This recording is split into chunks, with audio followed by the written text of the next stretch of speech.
moving on to biographies of army generals. Okay?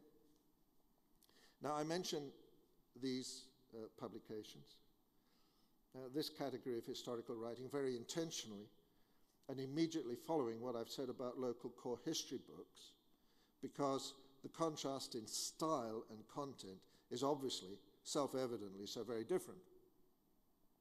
Every general has either written a personal biography of their own or had one written about them. Now,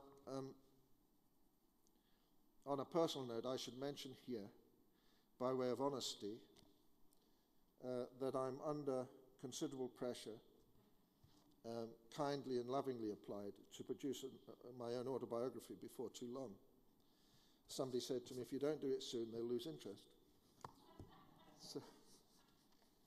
So I thought, well, good.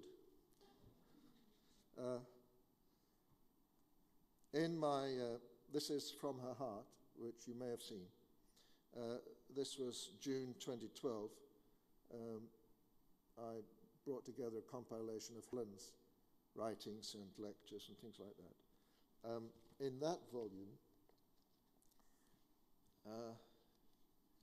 in the introduction, I explain the impact that Helen's death had upon my motivation for writing an autobiography.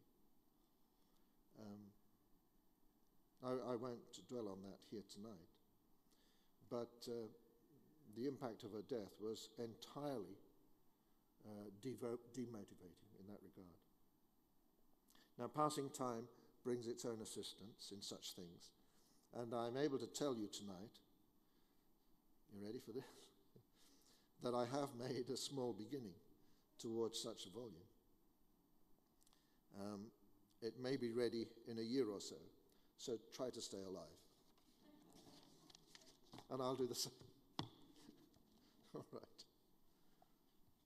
Now, let me speak frankly. Writing such a book presents sensitive problems. How candid ought I to be? Candor and openness are high in my natural personality traits, as many of you who know me will affirm. How can I be true to myself and still sense the limits of frankness that readers could tolerate? I need to work this out very carefully, and it calls for wisdom. Who do I think I was through all the years? And who do I think I am today? And you're entitled to say, Clifton, who do you think you are? Allow me a moment of bluntness as I say that we really do need to be mature and move right away from our oversensitivity in matters written and published. How long will we cling to the hagiography of old?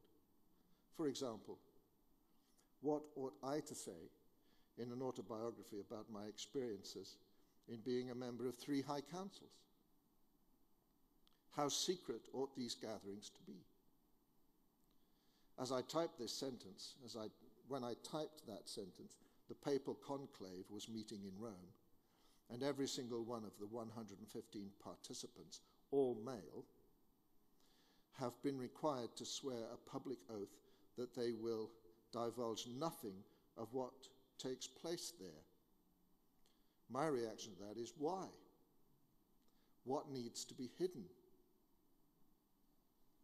And so the same can be asked of our own high councils.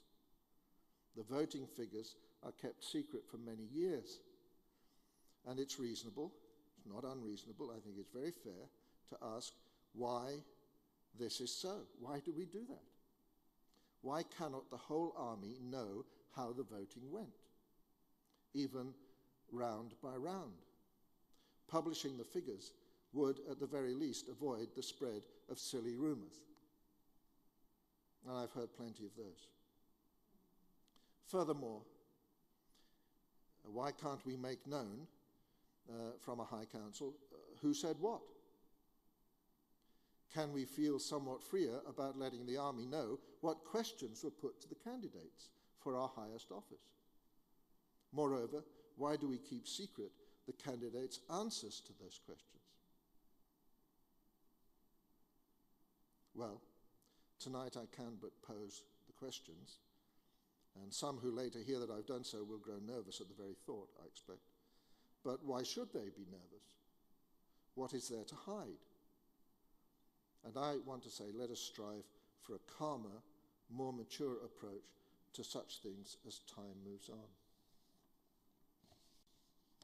Now, before leaving this section of my paper, I'd like to make mention of General John Larson's excellent volume, which I authorized to be published by IHQ in 2009.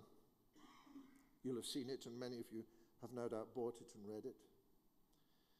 It consists, simply entitled 1929, A Crisis That Shaped the Army's Future.